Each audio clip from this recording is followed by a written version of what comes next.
Nous assistons aujourd'hui à l'Assemblée de la formation politique de loin la plus dynamique, la plus ouverte, la plus innovante au Québec.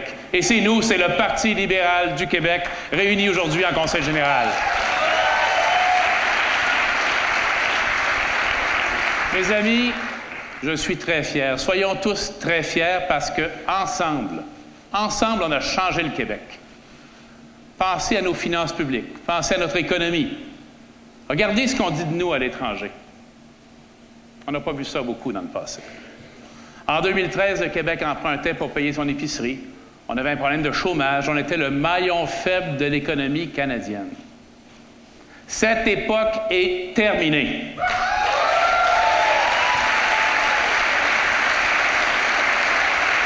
Aujourd'hui, le Québec se finance à des meilleures conditions que l'Ontario. Personne n'a jamais vu ça. Personne dans cette salle, personne au Québec n'a jamais vu ça. C'est le cas aujourd'hui grâce au dynamisme et l'énergie de notre gouvernement.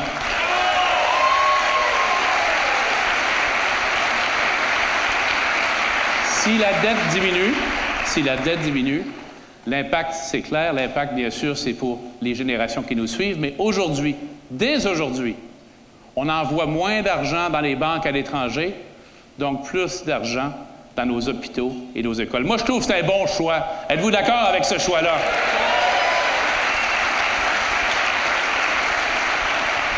Il y a quelques jours à peine, on a vu apparaître une donnée, qui m'a rempli de fierté.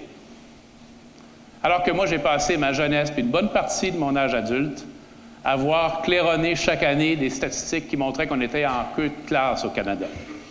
Le chômage, la croissance économique, les salaires, c'était toujours la même chose. Alors qu'au cours des dernières semaines, on a eu des données qui nous montrent dans quelle province on a vu les salaires augmenter le plus au cours de la dernière année? Au Québec! Chez nous, chez les Québécois qui l'ont fait, on est les meilleurs. Regardez ça! J'ai espéré une bonne partie de ma vie voir une donnée comme ça, où on mène le Québec. On est des leaders en économie. On développe plus de richesses que dans le reste du Canada. Et c'est pas surprenant. C'est pas surprenant parce que notre parti, votre parti, le Parti libéral du Québec, a toujours été et demeure aujourd'hui le parti de l'économie. C'est nous qui sommes les meilleurs et les plus qualifiés, avons toujours été les meilleurs pour gérer l'économie du Québec. Et c'est un parti qui, depuis toujours, crée la richesse. Pourquoi? Pour mieux la partager. Voilà. On le voit, on vit une période de grande instabilité. Regardez ce qui arrive aux États-Unis, ces nouveaux tarifs sur l'acier et l'aluminium après le bois d'œuvre. Alors, c'est clair qu'on ne peut pas contrôler les agissements des autres gouvernements. Mais il y a une chose qu'on peut faire comme Québécois et Québécoises, cependant. On peut choisir un gouvernement qui a fait ses preuves, en qui on a confiance pour gérer cette instabilité-là. Et ce parti politique, ce gouvernement, c'est encore aujourd'hui celui du Parti libéral du Québec. Depuis 4 ans, c'est très simple. Par nos résultats, c'est pas juste une parole, par nos résultats, notre équipe a démontré sa compétence, sa grande compétence à gérer l'économie du Québec et ses finances publiques également. Les résultats sont incontestables. Même nos adversaires ne parlent plus de ça. M. Legault ne me pose plus jamais de questions sur l'économie et les finances publiques. Personne ne nie que l'économie du Québec va mieux, d'ailleurs que le Québec va mieux. Nous sommes donc l'équipe qui est la mieux placée pour continuer, comme on l'a toujours fait, à défendre les intérêts économiques du Québec, de nos travailleurs et de nos familles.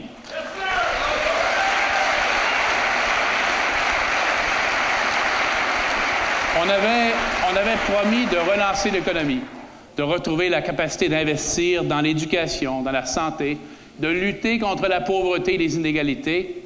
Nous avons tenu parole. En santé, grâce à notre travail, il y a les super cliniques ouvertes 7 jours sur 7, 12 heures par jour. J'avais donné, je me souviens, lors du débat des chefs, l'exemple de parents qui arrivent, les deux de travailler. On prend les enfants à la garderie, on les amène à la maison. Je suis certain qu'il y a plein de personnes ici qui vivent ça. On arrive à la maison, il y a un des enfants qui a mal à l'oreille, fait de la température. S'il n'y a pas les super cliniques comme maintenant, mais on va à l'urgence, attendre des heures. Alors que maintenant, et de plus en plus, on est capable de trouver une autre solution. Il y en a 42 maintenant. Souvenez-vous, on avait promis 50. Vous avez entendu Gaétan aujourd'hui. On va les avoir, les 50. Nos aînés, ceux et celles qui ont bâti le Québec, on les aide à demeurer actifs. On valorise leur participation à la société. Et bien sûr, on protège les plus vulnérables en améliorant les soins et les conditions de vie dans le CHSLD, en luttant contre la maltraitance et l'intimidation, en développant des milieux de vie qui sont mieux adaptés à leur situation. Et pour que vos parents et vos grands-parents vivent mieux chez eux, chez elles, le plus longtemps possible, on investit massivement, plus même que nos engagements, dans les soins à domicile, 850 millions de dollars. Ça veut dire quoi? Plus de monde pour les soigner, plus de ressources, plus de moyens, plus de personnel. Voilà ce qu'on réussit lorsqu'on se donne les moyens de réussir. Et on introduit les nouvelles technologies. On a été quelques-uns à montrer nos cellulaires aujourd'hui parce que c'est vraiment une des avancées les plus spectaculaires qu'on ait vues dans le système de santé au cours des dernières années, le carnet santé. Si vous n'êtes pas inscrit au carnet santé, allez-y, inscrivez-vous. Qu'est-ce que c'est le carnet santé?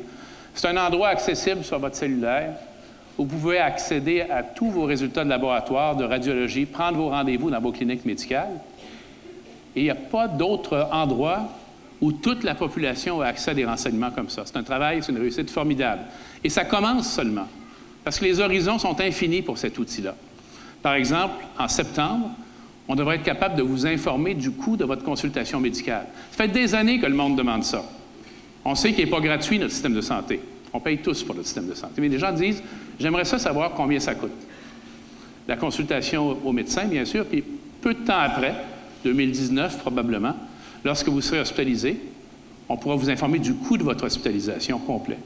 Ça, c'est la transparence, et c'est l'information qui est la vôtre, et c'est l'information à laquelle vous avez droit. C'est ça que la technologie, le numérique, dont tant de candidats et de collègues nous ont parlé, c'est ça que le numérique nous permet de faire. En éducation, on le sait très bien, on doit commencer avec les tout-petits de 0 à 8 ans. Ça, c'est 800 000 enfants, c'est 1/10 de notre population. On a lancé la stratégie Tout pour les enfants, qui est un point très important de notre politique de réussite éducative. C'est des mesures pour accompagner les parents, favoriser la réussite, puis oui, dépister les problèmes le plus tôt possible lorsqu'il y en a. Puis il faut que dès maintenant, pas dans 5 ans ou dans 10 ans, dès maintenant, tous nos enfants aient la même chance d'être dans un environnement éducatif dès l'âge de 4 ans, en maintenant le choix des parents, en misant sur nos 2 réseaux, pas juste un, nos 2 réseaux, les maternelles 4 ans et notre réseau de services de garde éducatifs. C'est pourquoi, chers amis, sous un prochain gouvernement libéral, les services de garde seront gratuits pour tous les enfants de 4 ans au Québec.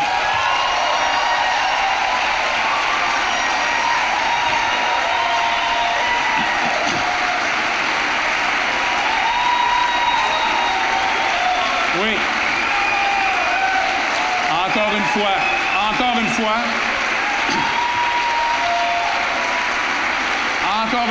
parce qu'on a les moyens de le faire, parce qu'on s'est donné les moyens de le faire, on est capable de faire ça.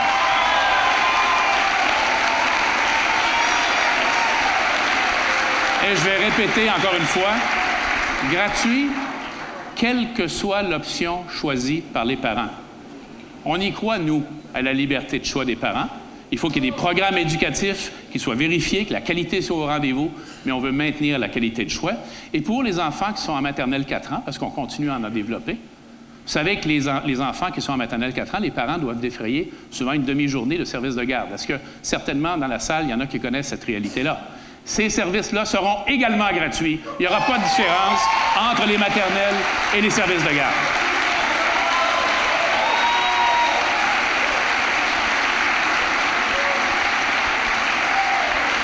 Et pour être très clair, on va continuer à développer des places subventionnées, bien sûr, et des maternelles 4 ans, surtout dans les milieux défavorisés. Et on va continuer à bonifier le programme éducatif pour les enfants de 4 ans, pour les préparer à l'école, mais surtout les préparer à la réussite. C'est ça l'objectif. Au primaire et au secondaire, on embauche comme jamais des professeurs et des professionnels. On investit dans la rénovation de nos écoles. On pense à la nouvelle école, mais à celle de demain également avec le Lab École. On enseigne, je l'ai vu de mes yeux, on enseigne la robotique dans nos écoles. J'ai vu des enfants de nos écoles publiques participer à des concours de robotique avec des petits robots Lego comme ça. C'est incroyable de voir ça. Incroyable. Nos enfants connaîtront déjà la programmation, la robotique, avant même d'arriver au collège. Voilà ce qu'un système d'éducation publique bien soutenu est capable de faire. Nos cégeps, nos universités également sont mieux soutenus. Plus de monde pour aider les étudiants à réussir. Un mode de financement revu complètement pour les universités. Et maintenant, dans nos régions, les universités en région et les cégeps vont unir leurs forces pour participer pleinement au développement économique des régions. Alors, il faut persister. Il faut s'y mettre tous ensemble. On a besoin de persévérance scolaire, mais on a besoin de persévérance du gouvernement, de persévérance des parents, de persévérance de la société pour la réussite scolaire, pour que toutes et tous restent mobilisés pour la réussite de nos enfants, pour l'avenir du Québec, pour notre avenir collectif.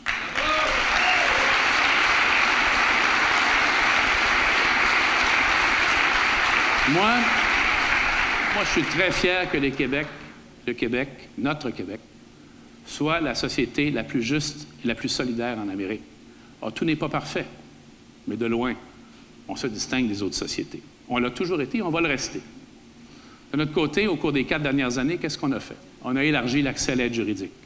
On offre les services gratuits pour les enfants de parents sur l'aide sociale. On s'est assuré aussi que lorsqu'on est à faible revenu et qu'on a une augmentation de salaire, ça ne part pas tout en impôts. Souvenez-vous, à la campagne de 2014, j'ai souvent mentionné l'exemple de cet entrepreneur de Repentigny qui me disait, bien, je n'offre plus d'augmentation de salaire à mes employés parce que lorsque je l'offre, ils le refusent parce que ça s'en va dans l'impôt. Et je me suis dit, ça ne se peut pas. On ne peut pas développer un État, un peuple, une nation de cette façon-là. Alors, on a mis en place le bouclier fiscal pour faire en sorte qu'on peut augmenter de revenus sans que tout s'en aille à l'impôt. C'est ce qu'on avait promis, c'est ce qu'on a fait.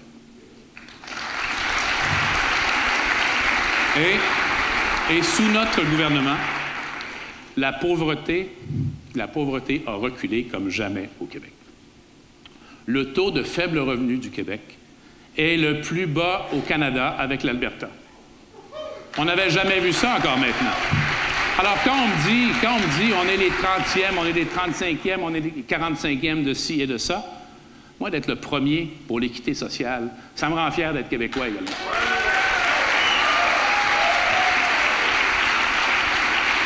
On a mis en place, dans le plan de lutte à la pauvreté, qui va sortir 100 000 personnes véritablement de la pauvreté, le premier revenu de base garanti pour les personnes qui sont incapables de travailler.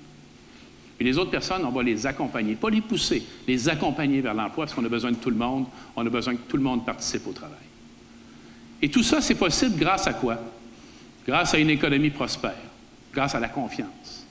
On a fait tout ça, puis en même temps, on a trouvé les moyens de baisser vos impôts. Ça veut dire 1 500 $ pour une famille de classe moyenne. Baisser les taxes scolaires. 100 $ par enfant par année pour le matériel scolaire. En même temps, on a fait ça. Tout ce qu'on nous avait dit qu'il serait impossible de faire, on l'a fait. Now, we knew that we had to do more and better for English-speaking Quebecers. We named Kathleen Weil as Minister responsible for relations with English-speaking Quebecers and created a secretariat with a $25 million budget over 6 years. A lot of money to do lots of things and keep our young Anglophones in Quebec. So with these resources, we launched a very important and ambitious youth retention program with community institutions and partners. And we will do more. Because our message to young English-speaking Quebecers is clear. Your roots are here. We need you. We need your talent. This is your home. And we want you to build your careers and your families here in Quebec with us.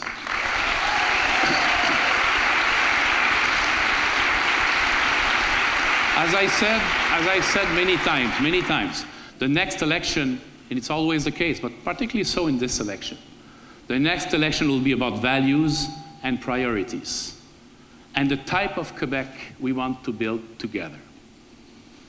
English-speaking Quebecers have been instrumental in building world-class institutions, from bishops to Concordia and McGill, from the Jeffrey Hale to Batshot, the Jewish General Hospital, to name but a few, which are critical to Quebec as a whole. And that is why we are so proud of them. And that is why we will continue to support them.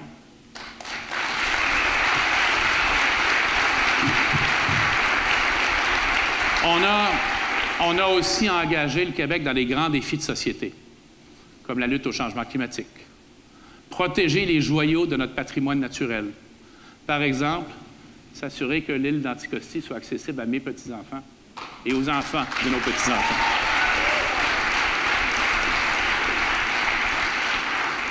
Alors, quand on regarde, chers amis, quand on regarde tout ce qu'on a changé, quelle est la crédibilité de ceux qui parlent aujourd'hui de changement? Quelle est la nouveauté portée par ceux qui répètent les recettes de 1998? Quand on regarde les chemins nouveaux qu'on a ouverts, les supercliniques, le lab-école, la mobilité durable, le numérique, on se dit, vous savez, certains promettent le changement ou en parlent. Nous, libéraux, nous faisons, nous sommes le changement.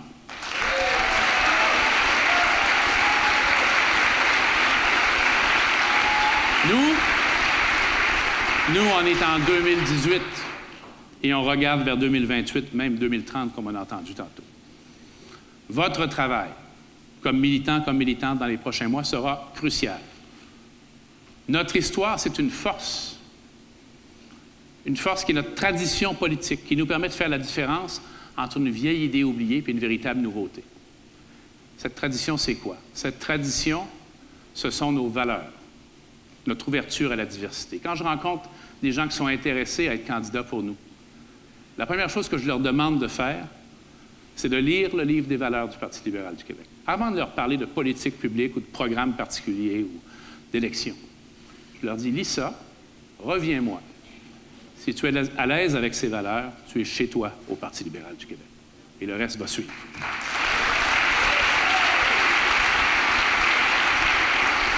And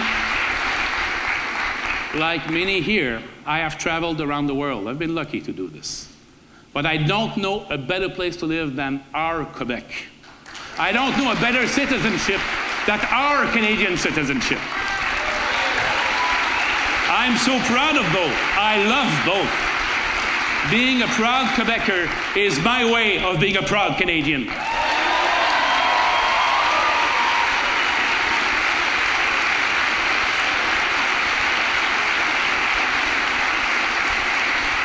Vous savez, voir l'autre comme un problème ou une menace, c'est pas nouveau, ça.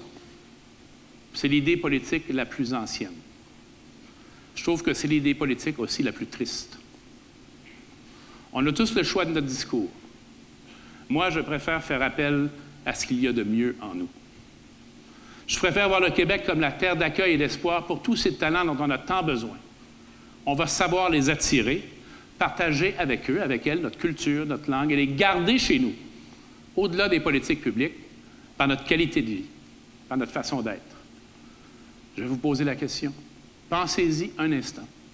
Aujourd'hui, en 2018, voudrions-nous vivre ailleurs qu'au Québec? Non. Avec nous, les Québécois gagnent. Avec nous, les Québécois vont continuer à gagner. Faut mettre le cap sur la poursuite de notre travail de construction du nouveau Québec, pousser l'élan plus loin encore. On le sait, sous notre gouvernement, le Québec a battu des records de performance économique. Mais cette performance économique et l'époque qu'on vit, elle nous amène dans un nouveau modèle de développement. Par exemple, maintenant, le défi du Québec, c'est autant combler des emplois que d'en créer. C'est un retournement complet de la situation. On a fait ça ensemble avec les entrepreneurs du Québec et les travailleurs. Parce qu'on a su créer la confiance, les entreprises et les citoyens ont pu créer la croissance. C'est ça, le leadership simple d'un gouvernement qui donne le ton, qui donne confiance. Alors, combler les emplois, c'est le sens de notre stratégie de la main-d'œuvre. Et ce sera le point de départ du prochain mandat de notre gouvernement. Le défi de la main-d'œuvre est le principal défi économique du Québec pour les prochaines années.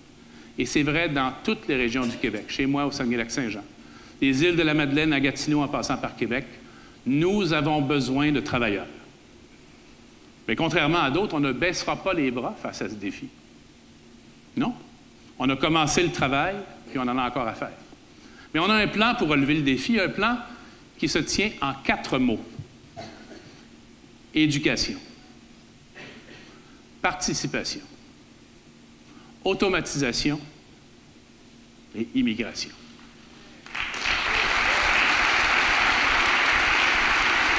Alors l'éducation toujours mieux adaptée aux besoins des entreprises, des régions. Et vous savez, comme les choses changent tellement vite, ils vont changer de plus en plus vite. Toute la vie maintenant, on devra penser à se réorienter, parfois même à changer même de métier. Donc, il faut penser à l'éducation, à la formation tout au long de la vie.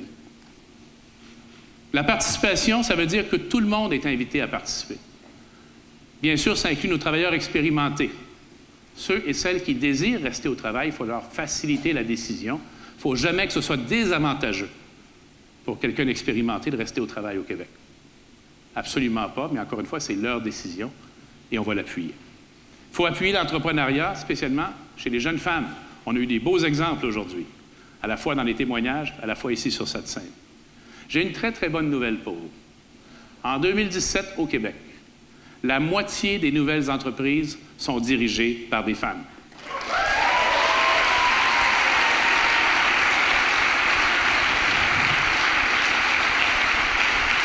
Et la participation, c'est pour tout le monde, incluant les Premières Nations, les personnes qui vivent avec des handicaps, tout le monde. Et on sait que depuis 2014, le nombre de jeunes Québécois et Québécoises qui veulent démarrer une entreprise est en croissance. C'est une des meilleures nouvelles des dernières années. Parce que notre richesse collective, il faut le rappeler, là, elle vient des entrepreneurs et des travailleurs. C'est eux qui créent la richesse, elles qui créent la richesse, que par la suite le gouvernement utilise et redistribue. On arrive à l'automatisation. Vous connaissez le succès sans précédent pour le Québec de l'intelligence artificielle. Ça, c'est l'article des Échos de Paris, il y a quelques jours à peine. On voit Montréal, cerveau de l'intelligence artificielle. Notre renommée maintenant est établie dans ce domaine-là. On va continuer à bâtir sur cette opportunité absolument extraordinaire. En passant, les amis, pour faire de l'intelligence artificielle, ça prend pas mal d'intelligence naturelle. Il ne faut pas oublier ça aussi. Et ça arrive dans nos écoles, dans nos services de garde, dans nos écoles primaires, jusque dans nos universités. On va continuer à soutenir le manufacturier innovant, l'automatisation des procédés, 1 milliard de dollars qu'on a mis à la disposition des entreprises, et croyez-moi, elles en ont profité. On va étendre le numérique partout au Québec, et on va faire la même approche, des investissements importants, une approche pour tout le Québec, avec le commerce de détail. Regardez ce qu'on a fait il y a quelques jours avec Simons, qui doit faire face à la numérisation et au commerce électronique. On va les aider, nos entrepreneurs, pour garder nos jobs, nos sièges sociaux chez nous, dans le commerce de détail également.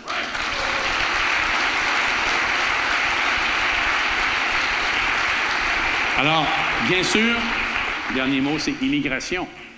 Incontournable, absolument incontournable, l'immigration. Je pense qu'une donnée qui doit vous être donnée pour vraiment réfléchir à ce que ça veut dire, ça. Si on baisse de 10 000 le nombre d'immigrants qu'on accueille au Québec, ça veut dire qu'il y a 6 000 jobs qui ne seront pas comblés. 6 000, année après année, après année, après année. Ça veut dire 5 milliards de PIB de moins. La proposition de baisser l'immigration est une des propositions les plus anti-économiques qu'on ait entendues au Québec au cours des dernières années. Et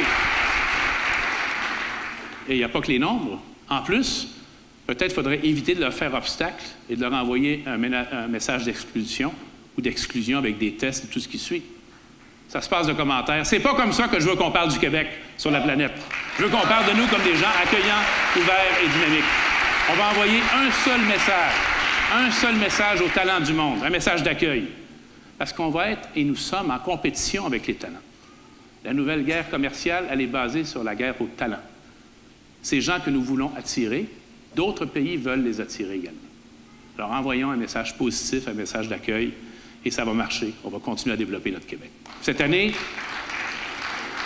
regardez, il y a 90 000 jobs. 90 000 jobs à combler. Rendez-vous compte? Si on baissait l'immigration, dans quelle situation on se mettrait? Et ça va continuer chaque année. Alors, bien sûr, on veut tous et toutes une immigration qui est bien intégrée et francisée. On investit déjà 225 millions de dollars dans la francisation des nouveaux arrivants, mais je crois qu'il faut aller plus loin. Il faut aller à l'endroit où les gens sont, en entreprise. Parce que l'emploi, c'est le meilleur chemin vers l'intégration et la francisation.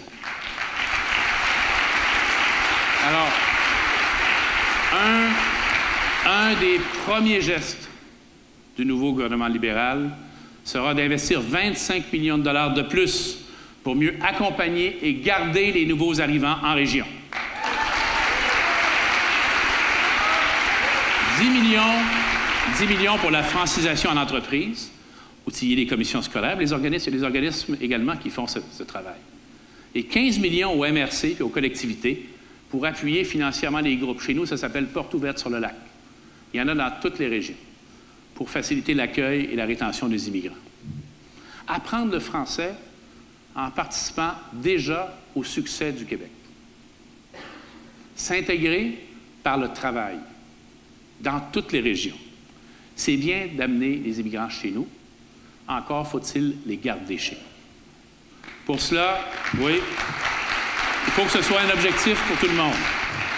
Pour ça, nos communautés se mobilisent. On les voit. Quand vous voyez le maire de Québec traverser la province d'un bout à l'autre en parlant de l'immigration comme essentielle, on se dit qu'il y a un message très fort là. Et je l'entends dans toutes nos régions.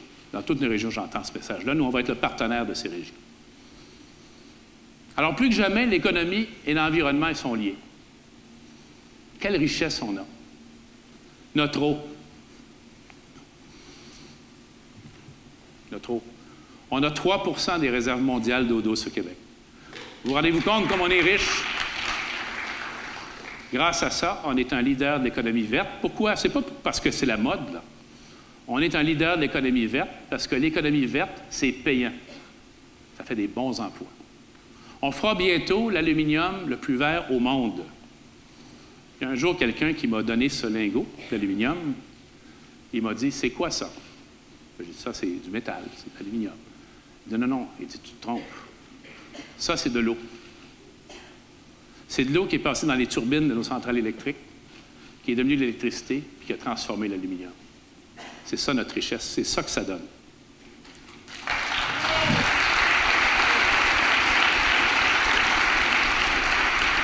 Alors, on va continuer à unir l'économie et l'environnement parce que c'est des emplois avant tout. C'est même pas une question de choix idéologique, là. Ce sont de bons emplois avant tout. Par exemple, il faut redonner toujours de la valeur aux biens et aux énergies. Vous savez, le système classique, c'est qu'on produit quelque chose, on l'utilise, on jette. On reproduit, on réutilise, on jette. Et continuellement, on est dans cette logique-là. Alors, je vais vous donner 2 exemples qui vont nous permettre de devenir des leaders dans ce domaine-là. Des exemples de chez nous, en créant de bons emplois. D'abord, à Saint-Hyacinthe. À Saint-Hyacinthe, on prend des rebuts d'entreprises agroalimentaires pour fabriquer du gaz naturel renouvelable qui est utilisé par la ville et les entreprises. On crée la nouvelle énergie avec une économie qui auparavant amenait nulle part. Il y a également les jus. Je ne fais pas de publicité, là, mais c'est les jus loupes. C'est quoi les jus loupes? C'est récupérer tous ces fruits et ces légumes qu'on jette dans nos épiceries chaque semaine. Savez-vous combien de fruits et de légumes ils ont récupéré, cette entreprise de chez nous? 512 tonnes de fruits et de légumes qui, au lieu d'aller à la poubelle, sont recyclés dans l'économie, qui créent des bonnes jobs pour le monde.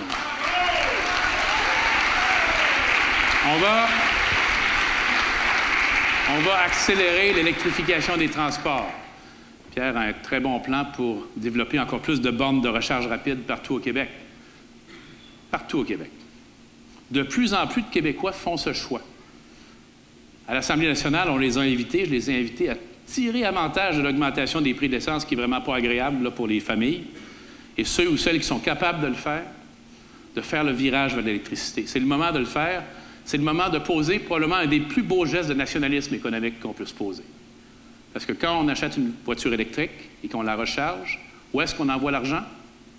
Chez nous, au Québec. Et c'est ce que les Québécois vont faire de plus en plus. Puis on va continuer à produire des autobus électriques au Québec également. Maintenant, ce ne sera pas possible pour tout le monde. Moi, mes voisins au lac, ce sont des agriculteurs et des forestiers. Bien, ils vont continuer à avoir besoin des gros véhicules qui actuellement fonctionnent encore à l'essence. Alors, il ne faut pas être dogmatique là-dedans. Il faut faciliter le choix des gens. Il faut l'encourager. On entre dans un ère de mobilité durable. Ça, c'est un grand projet de réorganisation de la circulation des mouvements des personnes et des marchandises. En fait, je crois que c'est un très, très grand et beau projet de société. C'est une question de qualité de vie et d'économie. Qualité de vie, bien sûr, c'est plus de temps pour vous, vos proches, plutôt que dans les embouteillages. Mais c'est également une question économique. Pourquoi? Parce que la congestion, ça a été prouvé, ça coûte cher. Alors, chers amis, c'est ça la baie James du 21e siècle. C'est la mobilité durable. Ce sera notre projet de société. Il y a déjà des projets extraordinaires, des projets d'ampleur historique qui sont en train de voir le jour. Le REM, la ligne bleue, le tramway à Québec. Il y a quelques jours à peine, le SRB P9. Bien sûr, la ligne bleue. Bien sûr, la ligne bleue. Ça représente déjà près de 14 milliards de dollars de projets. Rendez-vous compte? Multipliez ça pour les autres projets qui restent à faire. Par exemple, il y a un troisième lien à Québec qui est discuté, oui, mais moi, j'insiste, un troisième lien intelligent, appuyé sur des études sérieuses. C'est ce qu'on va faire avec les gens de Québec. C'est juste un début, parce qu'au cours du prochain mandat, la mobilité et le transport collectif seront de grandes priorités pour nous, y compris dans les couronnes de Montréal, nord et sud. On a parlé déjà du REM jusqu'à Mirabel. Il y a des gens qui ont des idées sur la rive sud également. P9, en passant, ça lie Laval au métro. C'est déjà un très gros progrès. Et sur la rive sud, c'est clair, j'y étais il y a quelques heures à peine, à Saint-Jean-sur-Richelieu. Il faut mieux connecter les gens de la rive sud au métro et au REM. Et ça passe par beaucoup de solutions. Pas juste un projet, beaucoup de solutions. Et la bonne façon de le faire, c'est de travailler avec les élus locaux, avec les gouvernements municipaux. Ce sont eux et elles qui vont nous déterminer leurs besoins, qui vont nous aider à choisir les meilleures solutions et on va pouvoir réaliser des projets avec eux comme ça. Et on va les réaliser. Il y aura le train léger en Outaouais. Tiens, les gens de l'Outaouais ici, là. C'est un beau projet, ça. Il y a un beau système en Outaouais, il y a le Rapibus, mais c'est difficile de traverser la rivière. Alors, on va travailler ça avec les gens de la région. Donc, toutes les régions et toutes les villes auront des projets. Hein? Puis en passant, si la Ville de Montréal veut avancer sur la ligne rose avec sa grande région, bien, on va être à l'écoute, bien sûr. Pourquoi fermer la porte? Je n'ai pas compris. On va bien sûr travailler avec la Ville de Montréal. En région, bien sûr, c'est le développement du transport aérien. Ça, c'est vraiment important pour notre développement économique régional et le transport intermunicipal. En santé, on va continuer le grand changement entrepris en 2014. Croyez-moi, c'est un grand changement. Il n'est plus nécessaire de jouer avec les structures. Je pense que le travail est fait de ce côté-là. Continuer à améliorer l'accès, accélérer l'informatisation. Et on arrive au moment où on va pouvoir réaliser ce dont on parle depuis longtemps, que le financement de nos hôpitaux suive le patient. Alors, quand je vous disais tantôt, vous allez recevoir sur votre cellulaire le coût de votre hospitalisation, c'est parce qu'on va être capable de mesurer ce coût-là avec des systèmes dans nos hôpitaux. Poursuivre le développement des supercliniques, je crois que ça va en prendre plus que les 50 promises. Il faut aller au-delà de ça. Et on va améliorer les conditions de travail de nos infirmières. Pour nous, c'est une priorité importante.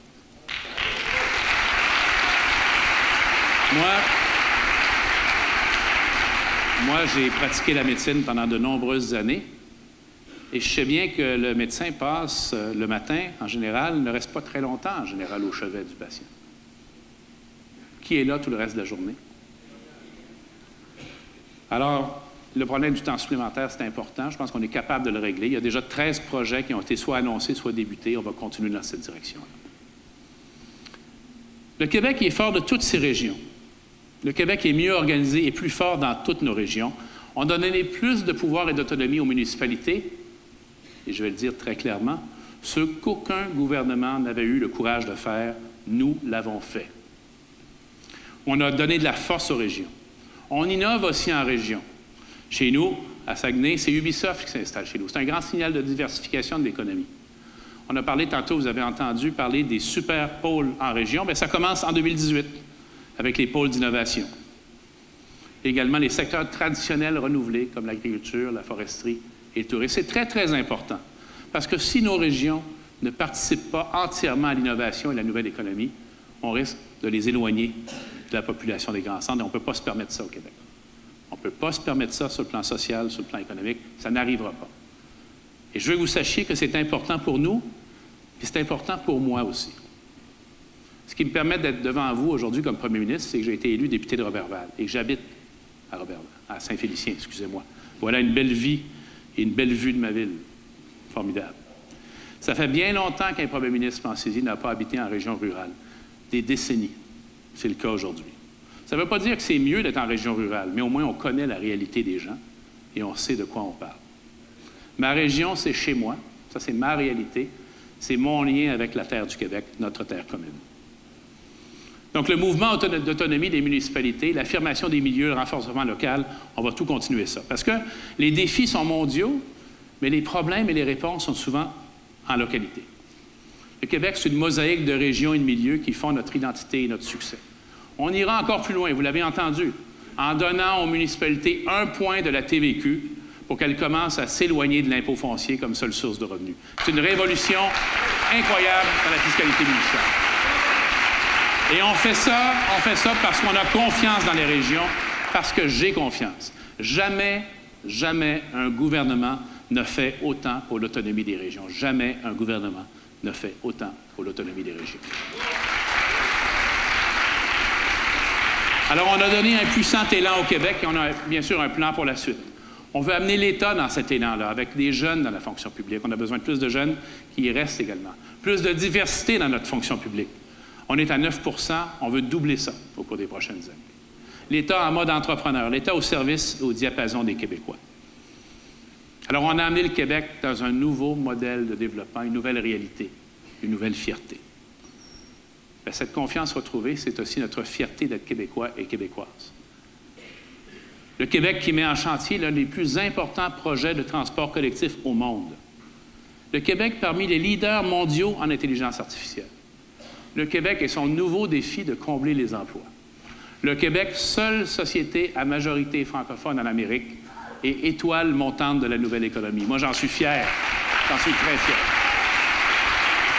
Le Québec, on l'a dit, Alexandre l'a dit il y a quelques instants, qui renouvelle sa politique culturelle libérale encore une fois, pour la 2e fois. Un secret bien gardé, hein, qu'on va rendre plus apparent maintenant. Dans toute l'histoire récente du Québec, les gouvernements qui ont le mieux soutenu la culture et les créateurs au Québec, ce sont les gouvernements du Parti libéral du Québec, et ça va continuer. Alors, mes amis,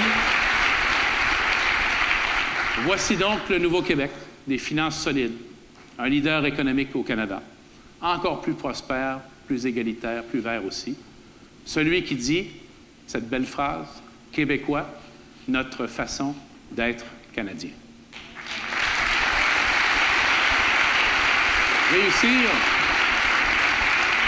Réussir, c'est un acte d'affirmation, mais c'est un acte libéral. Nous faisons réussir le Québec. Vous savez, on avait le meilleur plan en 2014. Nous aurons le meilleur plan en 2018. On avait la meilleure équipe en 2014. Nous aurons la meilleure équipe en 2018. On l'a vu aujourd'hui. In less than 4 months, all of us will be going to the polls. And I believe Quebecers will have real choices before them, because after all is said and done, it comes down to priorities and values. A new Liberal government will build on what we have accomplished together over the last 4 years. We will continue to focus on strengthening the Quebec economy so that we can invest in education, healthcare, and the issues that matter to you. We will continue to build an inclusive Quebec where the contributions of all Quebecers are recognized and supported. Alors, mes amis, on a le Québec dans le cœur. On a l'avenir en tête. Il y a un renouveau qui s'installe au Québec. Un grand renouveau, un grand vent de changement. Chères militantes, chers militants, c'est à nous d'agir. C'est à nous de parler aux Québécoises et aux Québécois. Parlons-leur du nouveau Québec, celui de notre temps, celui de nos enfants. Mes chers amis, c'est pour ce nouveau Québec qu'on demandera et qu'on obtiendra un nouveau gouvernement libéral majoritaire. Merci.